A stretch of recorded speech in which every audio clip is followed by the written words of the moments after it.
Bridget's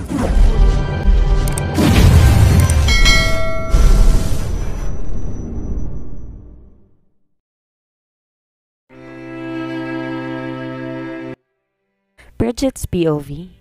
Ano ba? Sinabing di pwede Ayoko. Halos pasigaw kong bigkas kay Hercules at mabilis bumaba ng kama. Kaagad bumalatay sa mukha nitong inis habang titig na titig sa akin. Mabilis naman ako naglakad patungo sa pintuan ng kwarto. Pilit na binubuksan yon.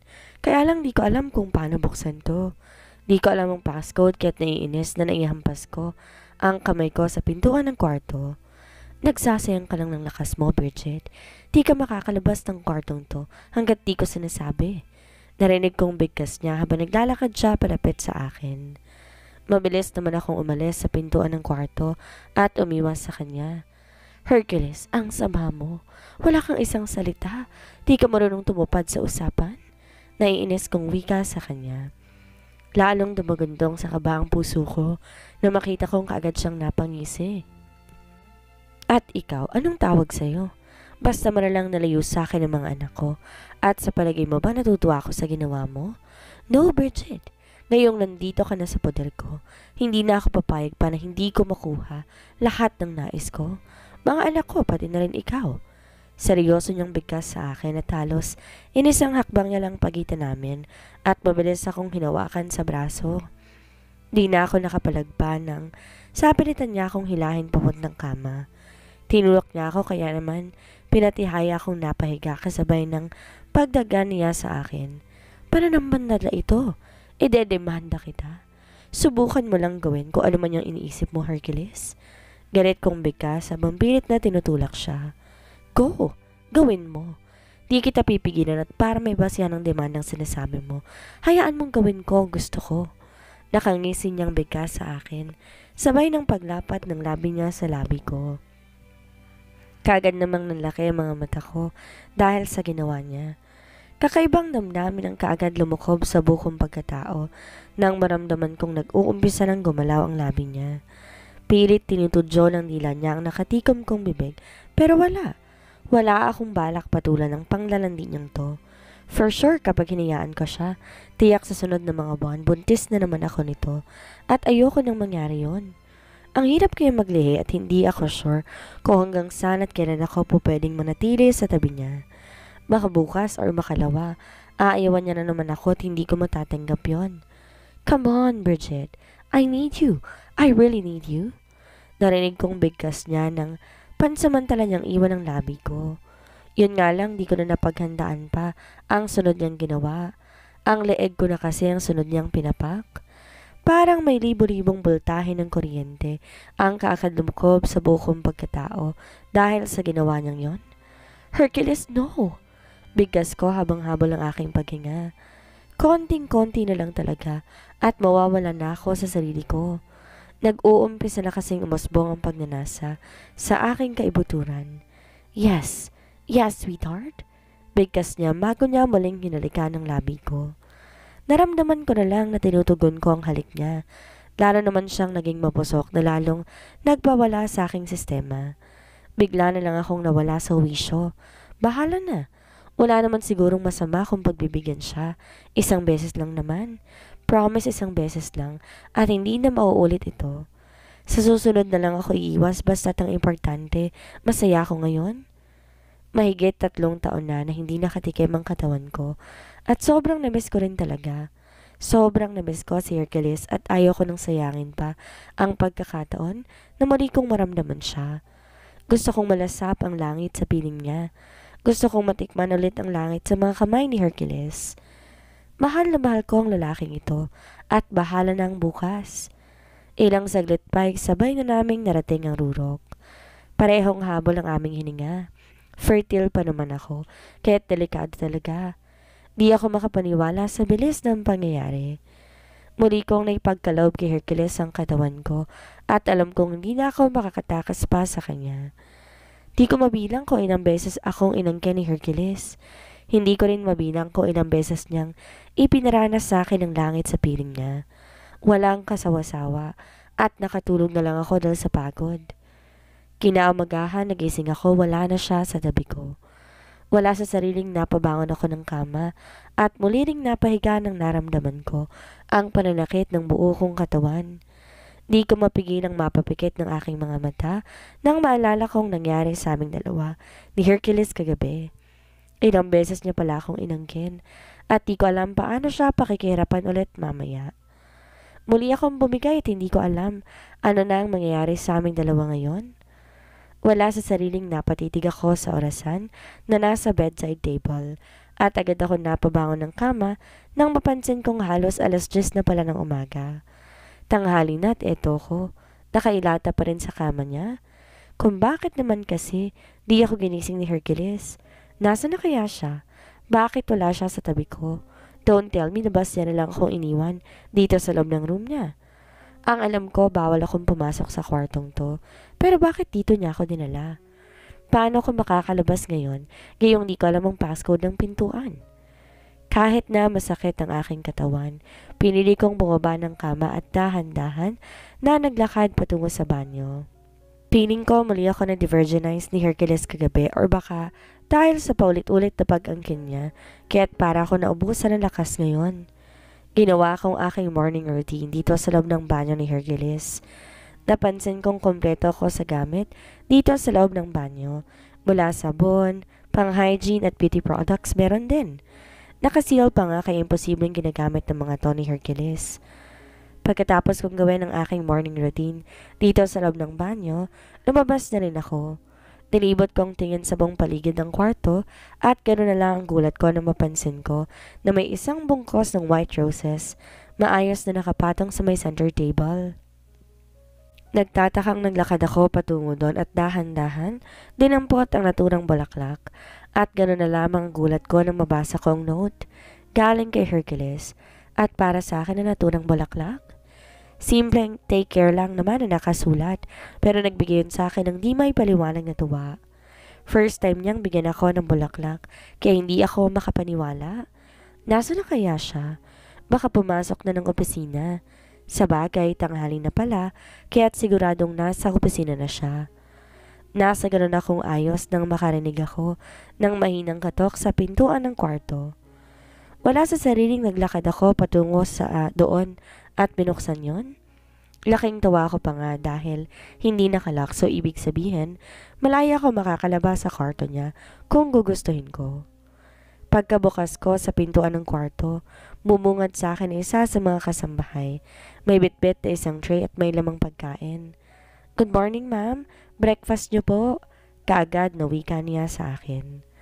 Nagulat man ako pero nilakihan ko na lang pagkakabukas ng pintuan ng silid. Mabilis naman siyang pumasok sa loob. Naku manang, di na kayo dapat pang nag-abala. Bababa naman ako kung gutom ako eh.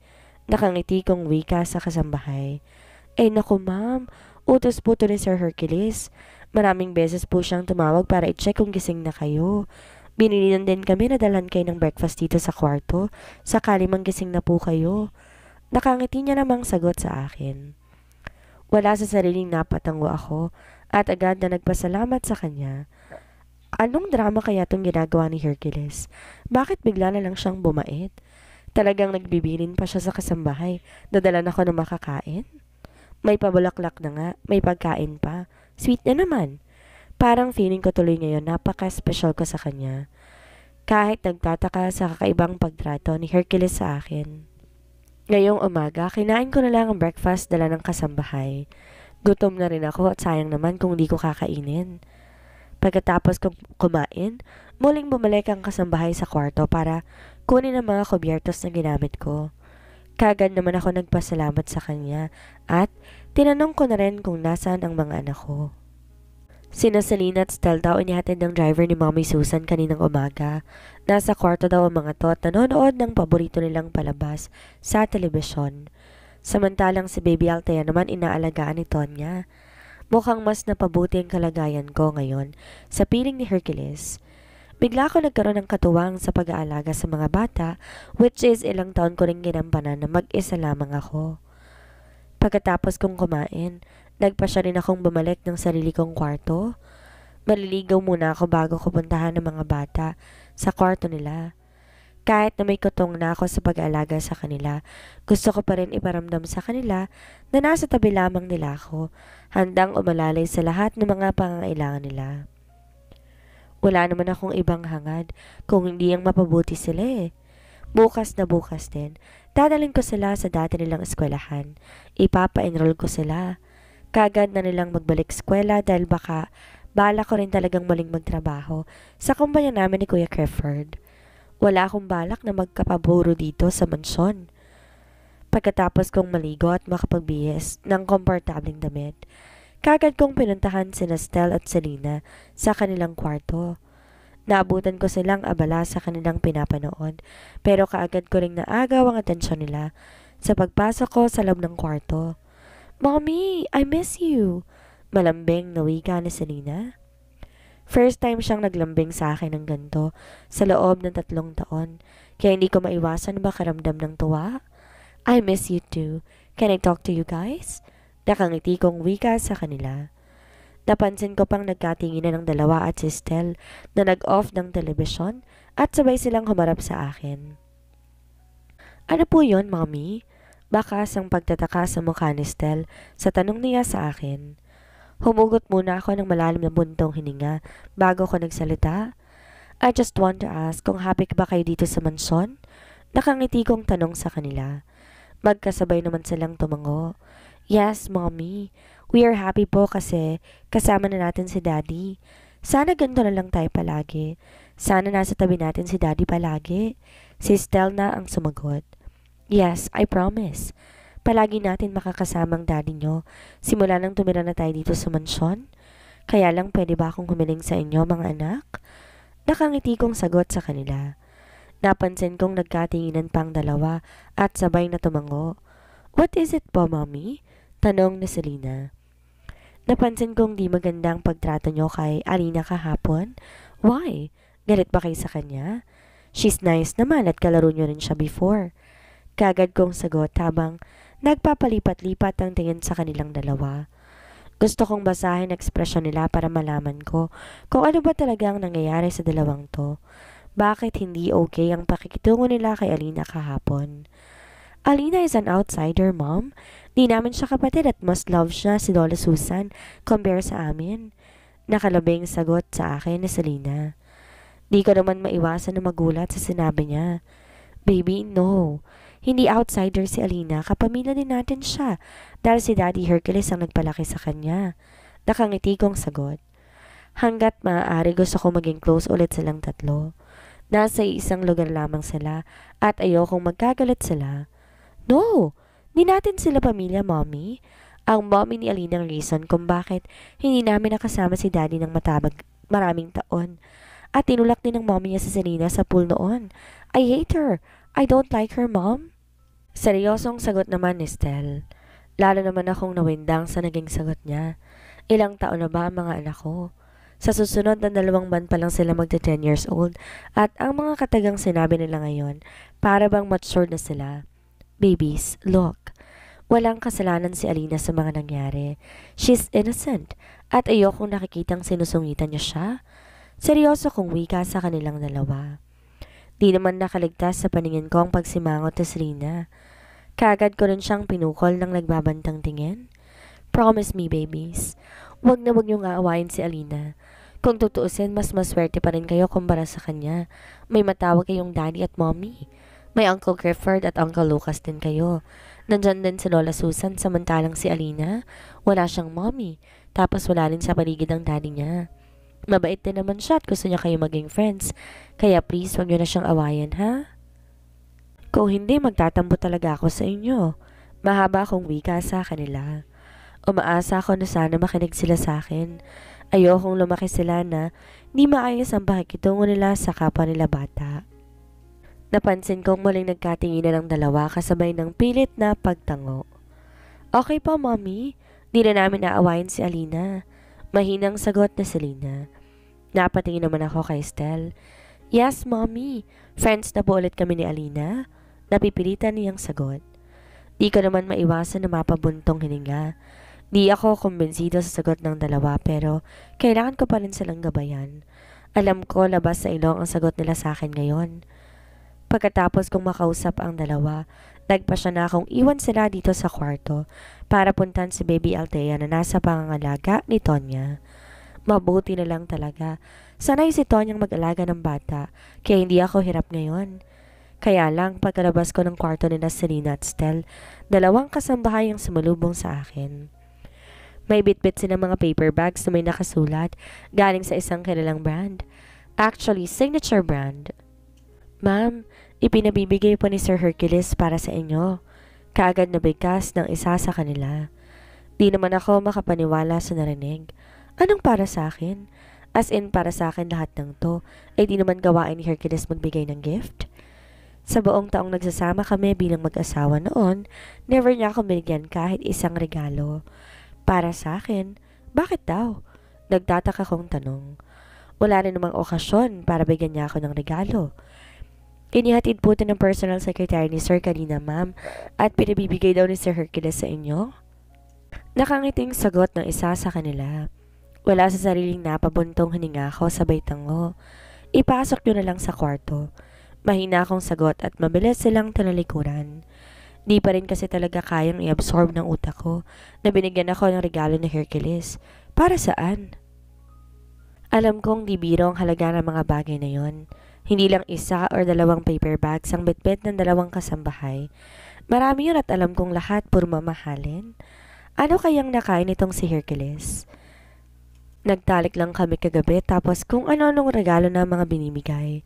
Kanina bulaklak, tapos ngayon mga signature at luxury items na base rin sa kulay at nakasulat na brand sa paper bags. Mabilis lumipas ang buong maghapon. Kasalukuyan ako nakaupo dito sa garden habang binabantay ng mga anak ko abala sa kanilang paglalaro. Dalawa kami ni Tonya na nakabantay sa kanila dahil nakikisali na rin sa laro nila sa Baby Althea. Kailangan kasing alalayan at baka madapa ang bata. Sa ilang araw na pagtira namin dito sa mansyon napansin ko, nakikitaan ko na ng pagbabagong ugali ni Stella at Selena. Muling bumalik ang kanilang sigla at nagiging masayahin na rin sila. Siguro nga kailangan talaga nilang gabay ng kanilang ama, maging unfair pa. Kay Hercules, ayoko. Kung noon mabilis ako makapagdesisyon ng mga bagay-bagay, iba na ngayon. Malaki na ang mga anak namin. May sarili na silang gusto sa buhay. Di ko mapigilang mapabuntong hininga nang muling sumagi sa isipan ko ang nangyari sa aming dalawa ni Hercules kagabi. Malapit nang umuwi si Hercules galing sa opisina at isa sa mga inaalala ko kung paano siya ulit pakikiharapan. Hanggang ngayon kasi talaga hindi ko pa rin lubos maisip na muli akong bumigay sa kanya. Di ko alam anong mukhang ihaharap ko sa kanya. Konting hipot taplos kagad kasi akong bumigay. Hindi man lang ako nagpakipot eh. Pagkatapos ng mga nangyari sa amin kagabi, sobrang nag-aalala din ako. Nag-aalala ako na baka muli akong mabuntis. Paano na to? Mananatili na ba ako sa piling ni Hercules habang buhay? Paano kung muli siyang magbago? Sa isipin yon, di ko mapigilang mapahilamos sa sarili kong mukha. Ang mga regalong pinadala niya para sa akin kanina, sa kwarto niya pala ipinasok sa mga kasambahay. Hindi sa sarili kong kwarto dahil wala na akong balak pa na bumalik ng kwarto ni Hercules. Di ko man lang na-check kung ano-anong mga items yun. Well, kahit ano pang mga items yun, di naman ako mahilig sa mahahaning bagay. Kaya ko rin bumili ng mga luxury items kung gugustuhin ko. Di ako magpapadala sa mga simpleng regalo lang, no? Nasa malalim akong pag-iisip nang marinig kong tunog ng sasakyan, kaya wala sa sariling napalingon ako sa may main gate. Kaagad sumalubong sa paningin ko ang pagpasok ng kotse na ginagamit ni Hercules sa main gate. Wala sa sariling napahawak ako sa dibdib ko. Bigla kasi akong kinabahan. Excited akong makita siya pero parang nahihiya naman ako. Sa totoo lang, hindi ko alam anong gagawin ko. Sasalubungin ko ba siya at kakamustahin na maghapon niya sa opisina? Eh bakit ko naman gagawin yun? Asawa niya ba ako? Wala naman kaming relasyon. Nandito ako sa mansyon dahil sa mga bata at wala nang iba. Daddy! Daddy! Narinig kong sigaw ni Stella at Selena habang sinasalubong nila ang kanilang ama. Nakasalubong na rin sa kanila si Baby Althea habang akay-akay ni Tonya. Ako naman parang biglang nawalan ng lakas at di na makakilos dito sa aking kinaupuan. Lalo kasing lumakas ang pagkabog ng dibdib ko, lalo na nang dumako ang paningin ko sa matikas na aura ni Hercules. Nakangiti siyang isa-isang binigyan ng halik, sina Stella at Selena na nakayakap din sa kanya. Pagkatapos nun si Baby Althea ang pinagbalingan niya at mabilis na kinarga. Di ko tuloy mapigilan ang pagguhit ng masayang ngiti sa labi ko. Kay ganda kasi nilang tingnan eh. Masayang masaya sila at masaya din si Hercules. Ngayon ko lubos na napatunayan na hindi nga ako nagkamali sa desisyon ko. Ang importante lamang sa akin ay yung masaya ang mga anak ko. Bahala nang nararamdaman kong to. Pipilitin ko na lamang iwasan si Hercules sa mga susunod na araw. Where's your mom, guys? Narinig kong tanong ni Hercules sa mga bata pagkatapos ng medyo mahaba-haba nilang kamustahan. Akala mo, kay tagal nilang hindi nakita kung nagkamustahan sila. Sa bagay, ang kukulit din kasi talaga ng mga bata at ayaw na halos bumitaw sa ama nila. Andon din po si Mommy. Nakaupo? Pabibong sagot naman ni Selena sabay turo sa akin. Mabilis naman tumingin sa gawi ko si Hercules, kaya naman agad akong nag-iwas ng tingin sa kanila. Ayokong makita niya na nakatitig ako sa gawi nila. Baka kung ano pang isipin niya. Walang kami. At hindi ako dapat mag-assume ng mga bagay-bagay mula sa kanya. Heist, kailangan ko na talagang abalahin ang sarili ko para maiwasan ang lagi naming pagkikita. Kapag nandito lang ako sa mansyon, sure ako, palagi magkukrus ang nas namin which is hindi pabor sa akin. Bala kong i-enroll sina Selena at Stel bukas sa school at pagkatapos nun, diretso siguro ako sa Velasco Group of Companies para personal makausap si Kuya Clifford. Kahit anong posisyon sa kumpanya tatanggapin ko, magiging abala lamang ako. Ahem! Dahil sa malalim na pag-iisip, napaigtad ako na marinig ang pamilyar na pagtikim ni Hercules sa akin. Kaagad ako napatayo at hinarap siya. Oh, nandito ka na pala. Pilit ang ngiting sagot ko sa kanya. Pasimpleng hinanap ng paningin ko ang mga bata at gano'n na lang ang pagkadismaya ko nang mapansin kong ibalik sa paglalaro nila. Ang ending, dalawa lang kami ni Hercules ang magkaharap ngayon. Kamusta maghapon mo? Nagustuhan mo ba ang mga pinadala kong mga regalo? Nakangiti niyang tanong sa akin. Kung makaasta siya ngayon sa harapan ko, kala mo ayos ng relasyon namin eh. Ano nga ba ang mga yon? I mean, hindi ko na natapos pang sasabihin ko nang mabilis siyang sumabat. Hindi mo binuksan? Hindi mo man lang tinignan ko anong mga regalong pinadala ko sa'yo? Seryosong tanong niya sa akin. Ang kaninang mahinahon na aura niya napalitan ng inis. Muli akong nagpakawala ng pilit ng ngiti sa labi. Ganito kasi yun eh. Wala ako sa kwarto nung dumating yung mga regalong pinahatid mo. Sinabi ko kinamanang dalhin sa kwarto ko pero di ko naman akalaing sa kwarto mo pala nila ipapasok. Sagot ko sa kanya sabay nang wala sa sariling pagkagat ko sa aking labi.